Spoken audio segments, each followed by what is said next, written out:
queremos dar sequência à nossa série de mensagens sobre mentiras que acreditamos.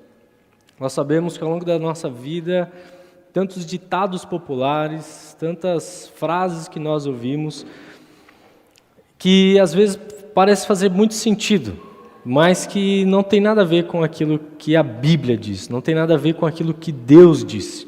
Então nós queremos olhar para algumas dessas frases, algumas dessas situações que às vezes o mundo nos coloca, a história, a vida nos coloca, que pode fazer sentido em determinadas situações, ou até não fez sentido para você, mas você creu nisso, mas que não é aquilo que a Bíblia nos diz. E hoje, essa mentira que Deus colocou no meu coração para nós falarmos, ela é algo muito forte, que é uma mentira que diz respeito, que nós ouvimos às vezes quando crianças e carregamos isso ao longo da nossa vida. É a frase, a mentira de que você não serve para nada. Às vezes você pode vir de uma família extremamente bem-sucedida ou não, e às vezes crescer com isso no seu coração, de que você não serve para nada, de que você não presta para nada. Porque talvez para os seus pais, ou para os seus avós, ou para quem cuidou de você, você não correspondeu em determinado momento à expectativa, ou você não conseguiu fazer aquilo, ou viver da forma que a pessoa esperava com que você vivesse, ou não teve a personalidade que talvez os seus pais gostariam que você tivesse, e por conta disso talvez você acabou ouvindo que você não presta para nada. E a quantidade de pessoas que nós temos velhas, idosas, que às vezes estão com isso no coração até hoje, de que é assim mesmo, eu não sirvo para nada, é assim mesmo, comigo não dá certo as coisas, não, é assim mesmo, para mim as coisas não funcionam, é assim mesmo, sempre foi assim, não, é assim mesmo, minha família sempre foi tratada assim. E aí nós acabamos crendo nessas coisas. E junto com isso tem uma outra mentira que eu quero deixar junto, que às vezes para o nosso meio aqui é muito forte, que você é aquilo que o seu pátio produz. Você é aquilo que a sua propriedade produz. E nós às vezes olhamos para as pessoas assim, avaliando elas por aquilo que a sua propriedade produz, não por aquilo que elas de fato são. Então, eu quero que você abra sua Bíblia lá em 1 Samuel, no capítulo 16, 1 Samuel no capítulo 16, abre aí, 1 Samuel capítulo 16, nós temos Samuel ungindo Davi.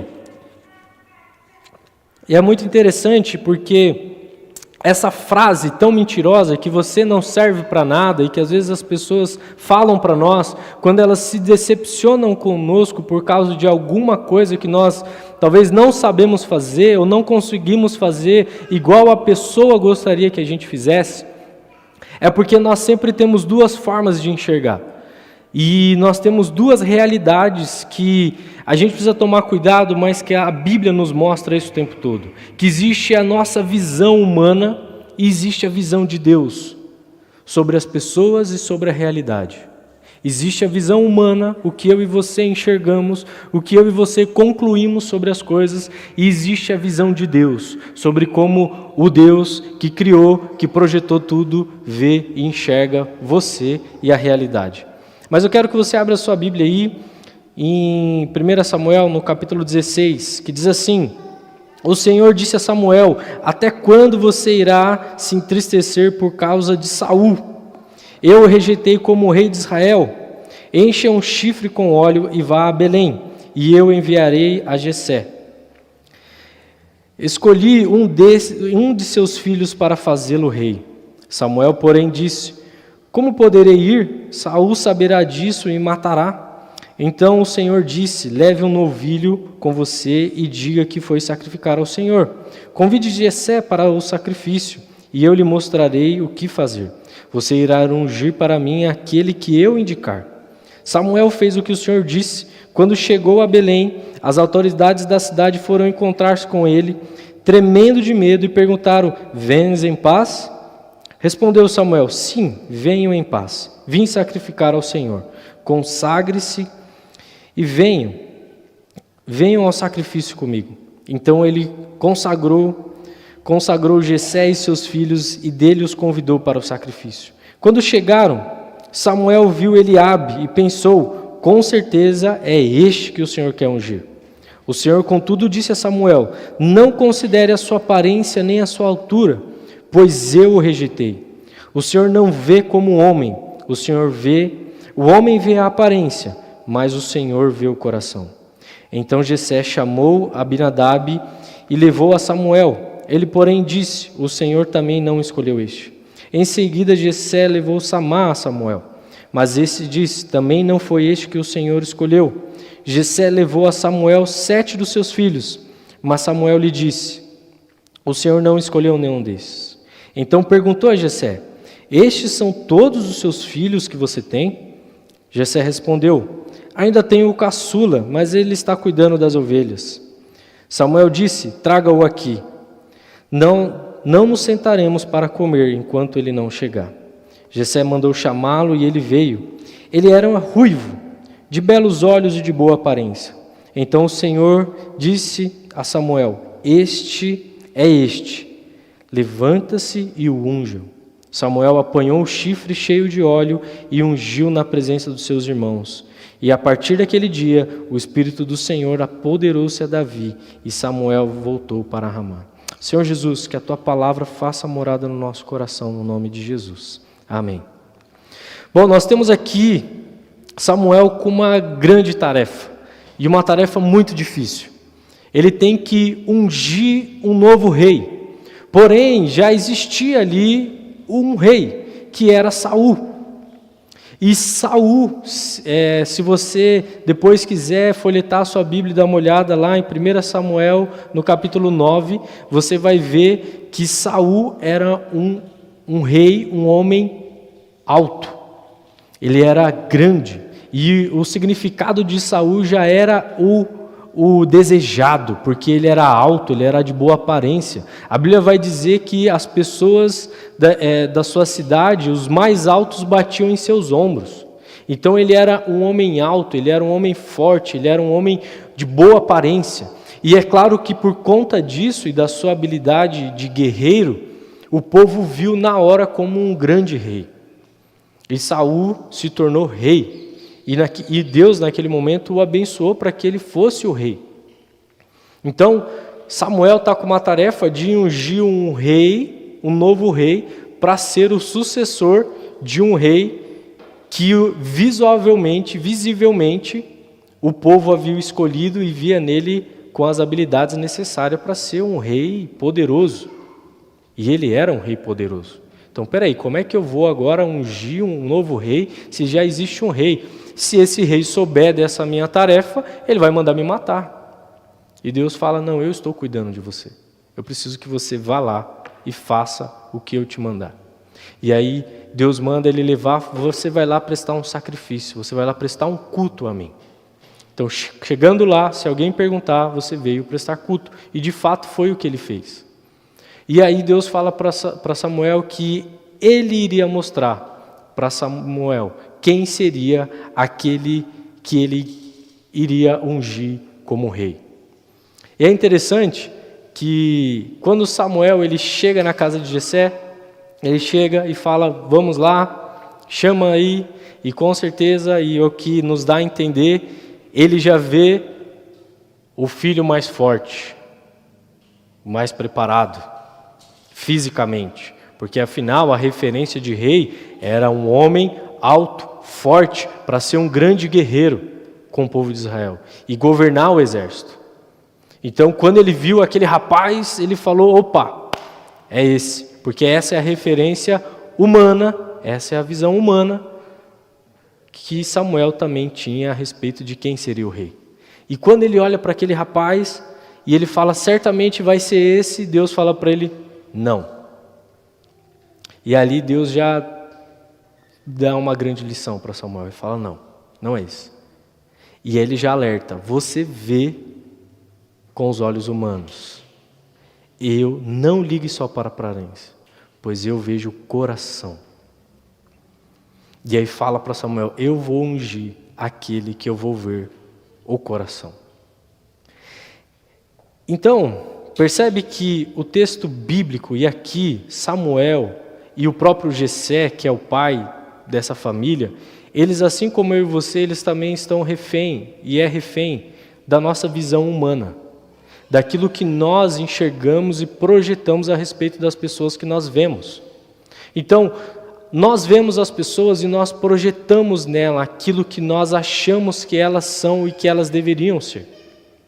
E nós precisamos tomar cuidado com isso, porque eu não sei se você sabe, mas por mais verdadeiro e correto e sábio que você acha que você é, a sua visão humana ainda é extremamente limitada e você não consegue definir ninguém de forma completa. E principalmente, você não consegue dizer quais são os planos de Deus sobre a vida daquela pessoa. A menos que Deus mostre isso para você e para ela, e vocês entrem em consenso. E a Bíblia também, claro. Mas nós não conseguimos definir as pessoas, mas nós fazemos isso. E sabe qual é o problema? É que às vezes nós, como pais, nós projetamos nos nossos filhos os filhos perfeitos para nós.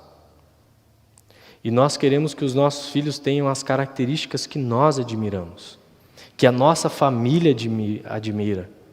Do jeito que a nossa família valoriza as pessoas, nós queremos que os nossos filhos sigam e que eles sejam valorizados pelas nossas famílias e por nós, da forma que nós achamos. E nós projetamos isso.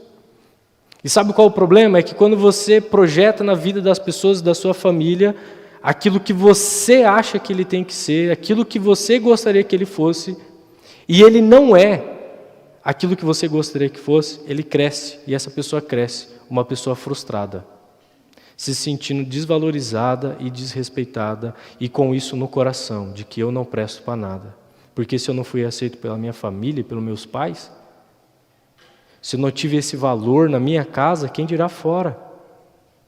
E a gente tem um problema hoje enorme na sociedade, porque nós temos várias e várias pessoas frustradas aí na sociedade. E sabe qual é o problema? Esse tipo de pessoa, elas geralmente têm duas formas de agir.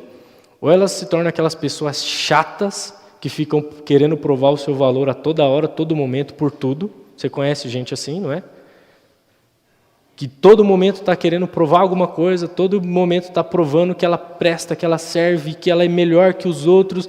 E você fala, a gente está caminhando, você está competindo comigo, quem vai chegar mais perto? Nós estamos atravessando a rua e a pessoa está ali o tempo todo. E tem aquela pessoa que fica extremamente depressiva, fechada, frágil, porque ela realmente acredita que ela não serve para nada. Mas não é que ela não serve para nada. É porque talvez você está projetando os filhos perfeitos dentro daquilo que você e sua família acreditou que é perfeito.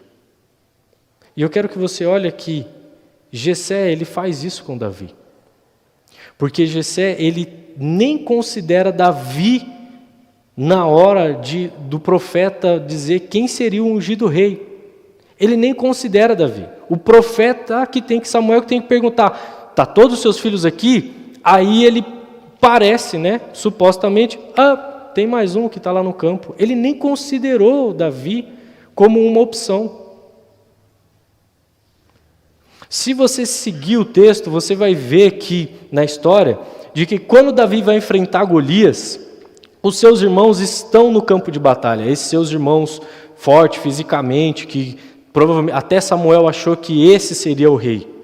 E Davi vai lá para ser o piá caçula, entregar uma marmita. Ele vai entregar comida para os irmãos que estão lá. Davi vai ser lá o entregador de marmita dos irmãos. E quando ele chega sendo o entregador de marmita para os irmãos, ele vê aquilo acontecendo e fala, peraí. Então dá para ver que Davi, para sua família, ele era esse rapaz que era o caçula, o menorzinho, o desprezado. E nós precisamos tomar muito cuidado com isso, porque enquanto eu e você ficamos desprezando as pessoas e os nossos filhos, nós estamos gerando neles uma pessoa doente e que vai dar problema para você e para a sociedade. Então você precisa tomar cuidado com isso, porque isso acontece. E sabe o que é o mais difícil para um pai? Às vezes não é enterrar o filho em uma tragédia que acontece, porque isso é fato, isso não tem opção. O mais difícil, às vezes, para um pai e para uma mãe é enterrar o seu filho ideal. Porque, não sei se você sabe, mas os seus filhos, os seus netos não são ideais da forma que você acha que eles são. Eles não são. Por mais que talvez eles estejam tocando, cantando, fazendo tudo o que você acha que é maravilhoso, eles não são ideais. E eu trabalho com juventude faz muito tempo, e a quantidade de pais que têm visão totalmente equivocada dos seus filhos é absurda, assim. Já teve vezes de falar assim, nossa, tipo, o moleque está destruindo lá no encontro. Bagunça, causa, pula e dá cambalhota. E aí a mãe chega, não, meu filho é tão tímido. Assim, quem? O seu? É, porque ele é tão tímido. Né? Fala, não, nós estamos falando de pessoas diferentes. Porque às vezes a gente faz isso, a gente projeta uma coisa para eles que eles não são. E aí você cria uma imagem que não é. Mas sabe o que é um maravilhoso? É que vamos olhar para essas qualidades que nós vemos e que Samuel e o próprio Jessé viu. Jessé via o seu filho como o caçula, o piazinho, o menininho, que estava lá no campo cuidando das ovelhas. Ele era um rapaz de boa aparência, a Bíblia vai dizer. Então ele não tinha nem cara de guerreiro, né? Porque um cara que é muito bonito para ser guerreiro não dá credibilidade também, né? Eu acho, né? Tinha que ser um soldado naquela época e partir para dentro, e o cara era muito bonito. Falou, não, você não dá credibilidade, ninguém vai acreditar em você. Ele era, naquele momento, alguém que nenhum de nós iria considerar para ter uma posição de poder. Aos nossos olhos e aos olhos humanos, talvez nós iríamos fazer como Jessé ia falar, não, aquele piazinho, Deus não ia ungir rei, ele. Não seria esse aí. Não seria esse piazinho. Mas na visão de Deus, e presta atenção à diferença, na visão de Deus, Deus via um rei. Na visão de Deus, Deus via um rapaz segundo o seu coração. Na visão de Deus, Deus via um menino, entregador de marmita, que iria derrotar um gigante. E no momento que todos os mais altos e bravos guerreiros, inclusive Saul, sendo o maior dentre todos os seus, não teve coragem de enfrentar. Por quê? Porque nos olhos humanos ninguém via isso. Mas Deus via um jovem capaz de encarar um gigante, com pedra na mão e nem com lança. Aos olhos de Deus, Deus via um menino que iria derrotar um gigante, via um rei poderoso e via alguém cujo a sua descendência viria o próprio Filho de Deus. Percebe que aos olhos até do seu próprio pai humano, ele não era alguém nem para ser considerado, talvez até esqueceu que ele era filho naquele momento, mas aos olhos de Deus era um rapaz, um jovem, que Deus ia mandar o seu próprio filho vir da sua raiz. Deus tinha um olhar totalmente diferente do nosso. E Deus teve esse olhar diferente com o próprio Davi.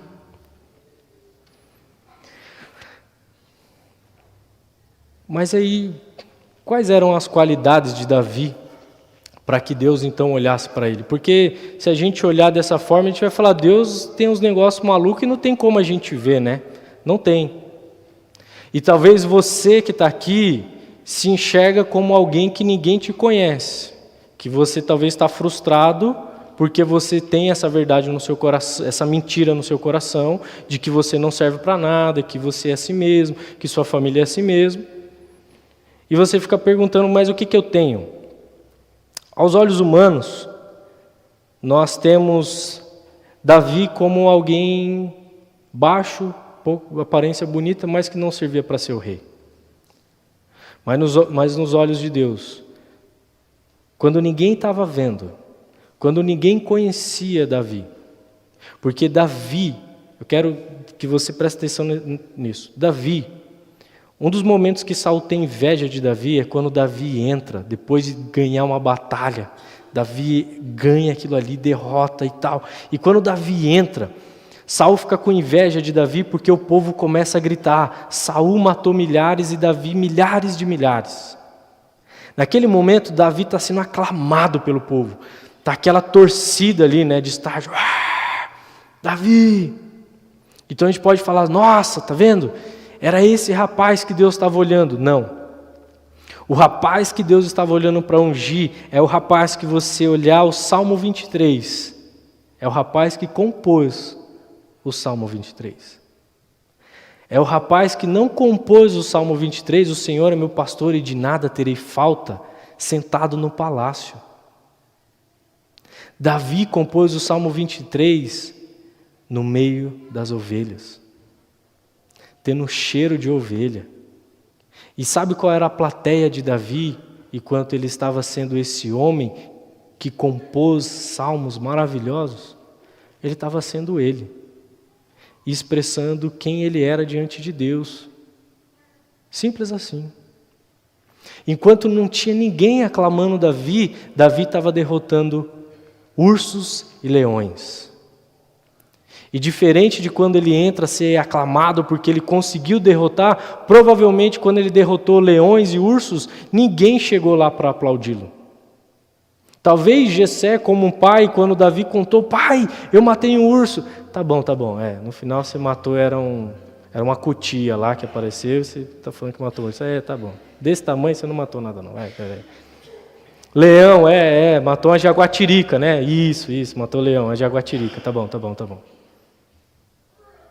Mas o texto vai dizer que a Bíblia vai dizer que foi isso que Davi fez. Então eu quero dizer para você que quem você é de fato.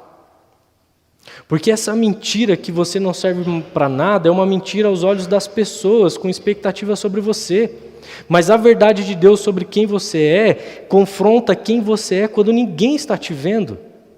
Porque o que levou Davi a ser rei não foi o que todos estavam olhando para ele, mas foi quem ele era na presença do seu Deus que o criou.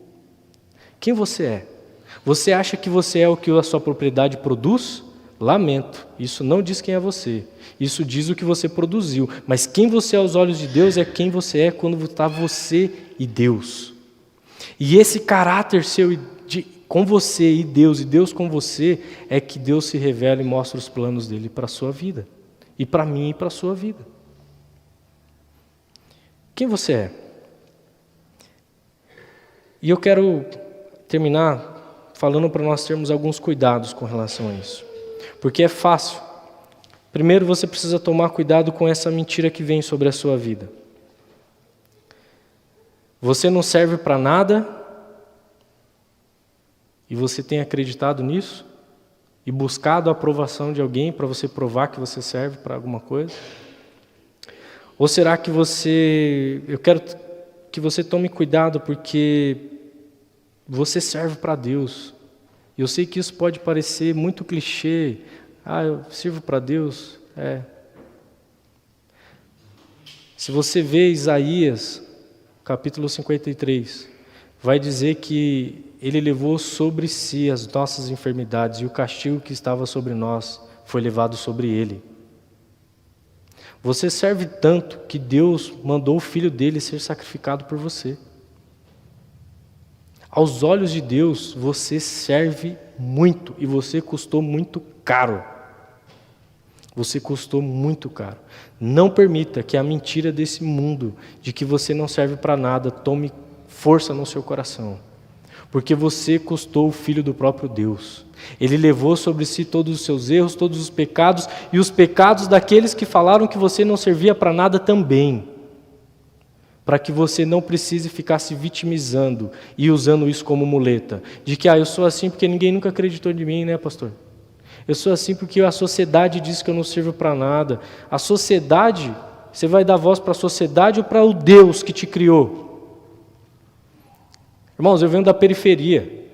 E a quantidade de pessoas que você tem lá, que estão aprisionadas e elas não saem daquela vida, porque um monte de gente fala, é isso, a sociedade não quer que você cresça, o mundo diz que você não serve para nada, as pessoas é assim, e a pessoa fica naquilo e não sai, ela não cresce. Tá, alguém disse que você não serve para nada, e aí, o que Deus diz?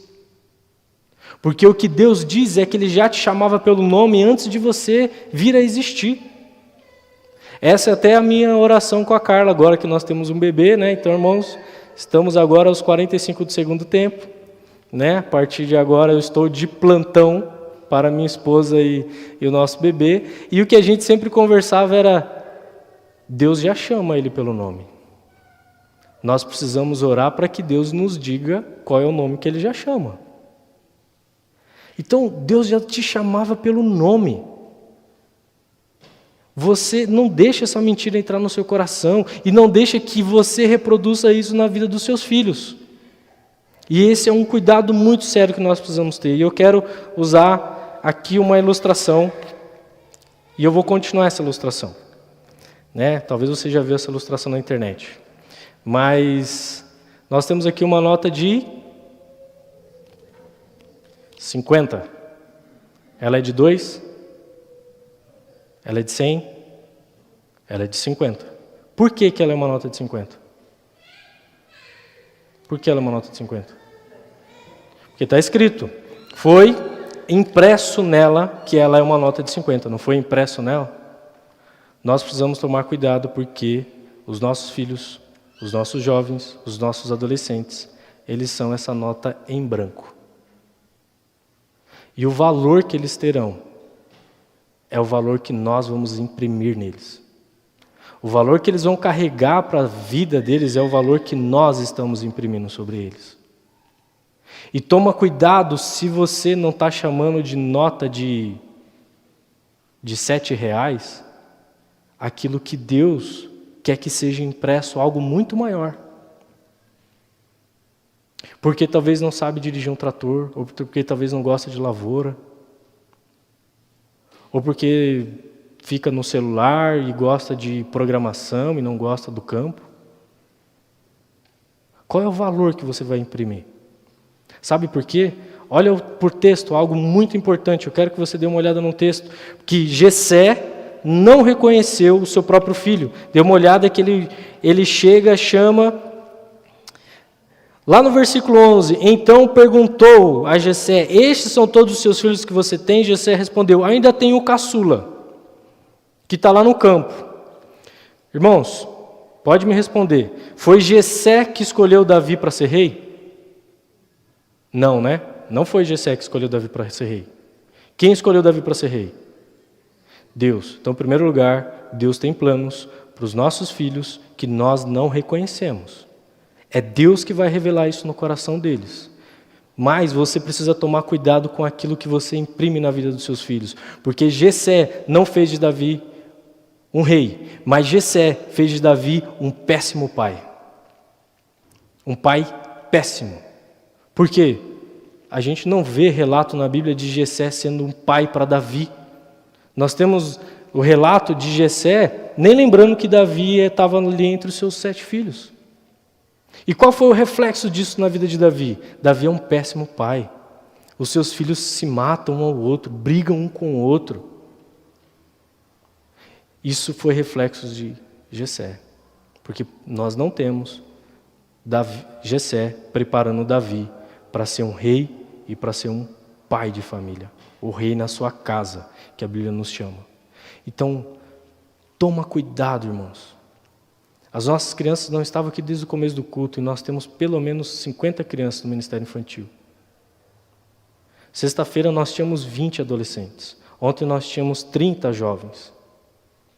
Então, só por baixo aqui nós estamos falando de pelo menos 100 vidas que Deus criou e colocou em nossas mãos. E o que nós vamos imprimir na vida deles, o que nós vamos preparar eles para ser, vai ser o reflexo da igreja que nós seremos daqui 10, 15 anos. Vai ser o reflexo de como a sociedade vai estar daqui 20 anos. Porque é Deus quem faz deles e dá planos para eles maravilhosos. Então, nós precisamos tomar muito cuidado com isso. Toma cuidado com isso. Se o seu filho não não age da forma que você gostaria, comece a orar para que Deus te mostre quem Deus criou ele para ser.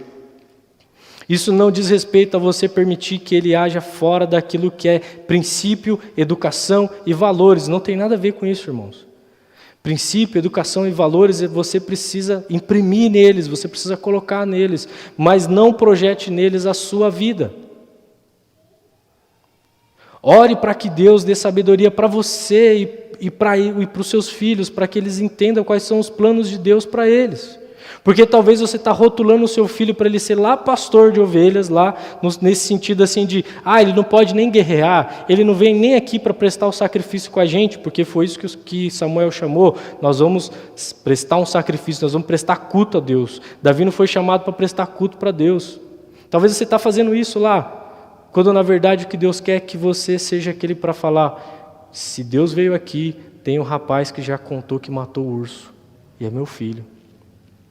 Que às vezes compõe músicas lindas, porque quando Saul está ficando perturbado, quem é chamado para acalmar Saul? Davi. Será que ninguém da família nunca ouviu Davi cantando, tocando? E na hora de prestar culto, o pai não lembrou do filho compositor que ele tinha, porque ele estava pensando num guerreiro. Pense nos seus filhos com os planos que Deus tem para eles. E vamos imprimir isso na vida deles. E por último, uma das mentiras que nós acreditamos e que nós temos, e um sentimento de quando nós não estamos plenos, e essa mentira toma força no nosso coração, é que lugar nenhum a gente sente em casa. Porque quando a gente entende que a gente não presta para nada, a gente está o tempo todo deslocado. Nada é nossa casa. A gente vai participar de um culto, a gente está deslocado. A gente vai participar de alguma atividade, a gente se sente deslocado. Nada é nosso ambiente, nada é nossa casa. Por isso que a gente acaba se retirando, fecha a porta da nossa casa e fala, é aqui que é meu lugar. Nada parece a nossa casa. Eu quero que você olhe para a vida de Davi mais uma vez comigo. Davi não estava em casa na casa do seu pai. Ele estava deslocado e fora. Ele não se sentiu em casa na casa do seu pai. Humano, casa do seu pai, Jessé. Davi não se sentiu em casa na casa de Saul. Porque depois que ele acalma Saul, ele é convidado para estar num palácio com Saul. E ele não está em casa ali. De tal forma que ele tem que fugir porque Saul tinha planos para matá-lo. E talvez Davi, naquela caverna, fugindo de Saul, falando, Deus, que é isso? Na casa do meu pai humano, eu nem era considerado filho, rejeitado na hora de ser ungido dessa forma. Na casa de Saul, agora eu estou tendo que sair correndo. Quem sou eu? Aonde é meu lugar? Você precisa lembrar, acima de tudo, que o seu lugar é em Deus. Davi escreve o Salmo.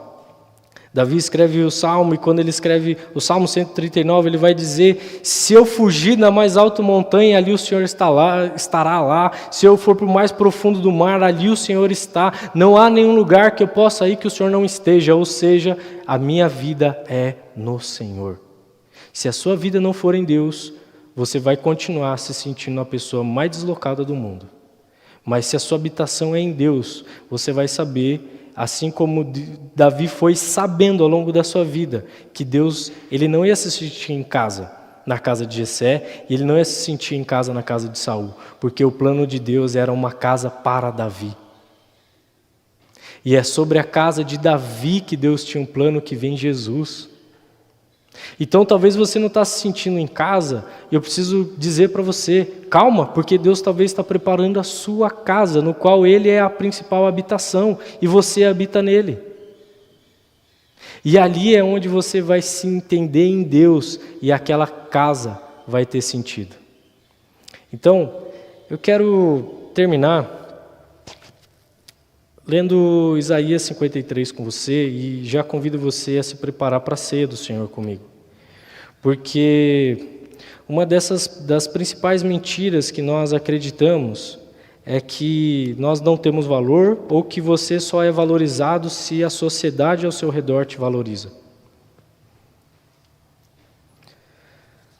Se em primeiro lugar o seu valor não está em Deus, e você lembrar que o porquê que você vale muito, que é por causa do que Cristo Jesus fez por nós, você vai continuar talvez sendo uma pessoa nova, meia idade ou idosa, amargurada com a vida, se sentindo que você não tem valor, sentindo que você não presta, sentindo que você precisa produzir muito para que as pessoas vejam que você tem valor. Quando na verdade o que Deus está dizendo é: viva em mim, porque eu já paguei o maior valor que você poderia valer. Isaías 53 vai dizer que, a partir do versículo 2, quem cresceu diante como um broto tenro e como uma raiz saída de terra seca, ele não tinha qualquer beleza ou majestade que nos atraísse, nada havia em sua aparência para que nós o desejássemos. Ele foi desprezado e rejeitado pelos homens, o homem de dores, experimentando no sofrimento, como alguém de quem os homens escondem o rosto. Foi desprezado e nós não o tínhamos como estima. Você talvez sente que você não tem valor? Pois bem, é isso que o mundo fez com o nosso Deus, com Jesus. É isso que eu e você fizemos com Deus. Mas se nós não entendermos que nós precisamos saber da obra de Jesus, porque Cristo foi desprezado por nós, mas o preço que Ele pagou foi para que eu e você lembrássemos que nós temos valores. Então perdoa quem talvez gerou essa ferida em você e faz com que você queira provar o seu valor. Perdoa porque você fez isso com o próprio Filho de Deus. E nós, nele, sabemos que nós temos valor, porque Ele levou sobre nós. E o texto vai dizer que Ele foi rejeitado pelos homens e foi um homem de dores. E no versículo 4, certamente Ele tomou sobre si as nossas enfermidades e levou sobre si as nossas doenças, contudo nós o consideramos castigado por Deus. Ele tirou de nós todo o complexo que o mundo pode nos dar, para que a gente tenha uma vida abundante nele. Ele tem esse poder e Ele faz isso, mas você precisa estar nele. E eu quero orar por você, para que você coloque a sua vida diante de Deus. Se você talvez está seguro de si, está em paz consigo, entende, poxa, eu entendo o meu valor em Deus, entendo o meu valor em Cristo Jesus, entendo o meu papel. Eu quero orar por você, porque agora você é um porta-voz de Deus na vida dos mais novos, para que eles não cresçam complexados, porque nós não estamos entendendo quem Deus chamou eles para ser. Eu quero orar por nós, porque nós temos isso em Cristo Jesus. E quero convidar você a se preparar por essa ceia, no qual nós lembramos o que Cristo fez por nós na cruz, o que Ele levou por nós na cruz.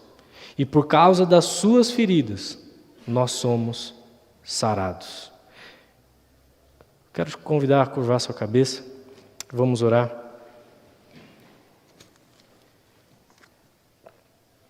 Senhor Jesus, muito obrigado porque o Senhor levou sobre si todas as nossas enfermidades, Deus. Até essa nossa dificuldade de enxergar as pessoas e a realidade, nós enxergamos da nossa forma e ela, a maioria das vezes, é equivocada, Senhor. Mas nós queremos te agradecer porque o Senhor nos comprou com alto preço e o Senhor nos olha com os teus olhos. O Senhor nos dá planos, o Senhor nos dá vocação, o Senhor nos dá sentido de vida e nós queremos viver no Senhor. Então, Senhor Jesus, se tem pessoas aqui que se sentem assim, talvez sentiram por anos que não prestam para nada, que elas só serão alguma coisa quando produzirem alguma coisa. Senhor Jesus, que o Senhor visite esses corações, que o Senhor lembre essas pessoas que elas são quem o Senhor chamou elas para ser e que elas são importantes porque o Senhor morreu na cruz por elas. E que elas possam se sentir amadas pelo Senhor nessa manhã. E para sempre. No nome de Jesus.